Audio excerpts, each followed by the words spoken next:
guys, welcome back to the channel. So today we're going to be discussing my new PC that I built.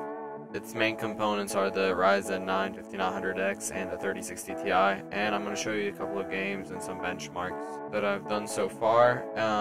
I might make another video later if I'm able to get more like game clips and find more benchmarks to do and stuff. So now I'm going to show you all the game clips, and then I'll talk about like my thoughts about the PC and the current situation and everything.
Alright lads, let's get it done.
Hey guys, welcome back. Alright, so I wanted to talk to you guys about something.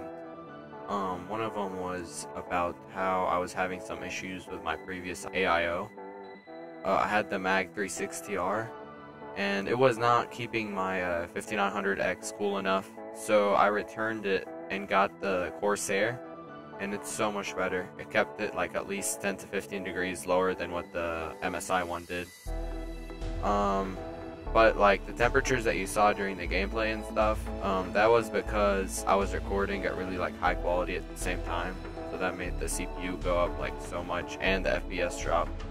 Yeah, usually the FPS was like 20 more than like what it was during the game clips, but and the temperature were usually like 10 to 15 degrees lower than what this was during the game clips. And the other thing I wanted to discuss was how I was able to get the 5900X and 3060 Ti. So I found the best way to get these like cards and chips and everything, because they're like really limited right now. The best way is to like add Discord servers and just monitor them, and when Best Buy drops and everything, because Best Buy is your best chance at getting like a card. And then AMD.com is also very good for finding the chips. And yeah, I'm really satisfied with the PC. It's handling all the tasks I throw at it really well, and I think for 400 bucks, the 3060 Ti is like a really good deal. It's like if you overclock it a little bit, you'll probably get 3070 performance, which is pretty much 3880 Ti performance, and that's like a third of what the 3080 Ti was like costing at the time. So I think this is a really good like build, especially if you can find it for MSRP, which luckily I found. So yeah, I'll put all the links in the description, and if anybody has any questions, let me know in the comments. If you like my videos, don't forget to like and subscribe, and hope to see you in the next one.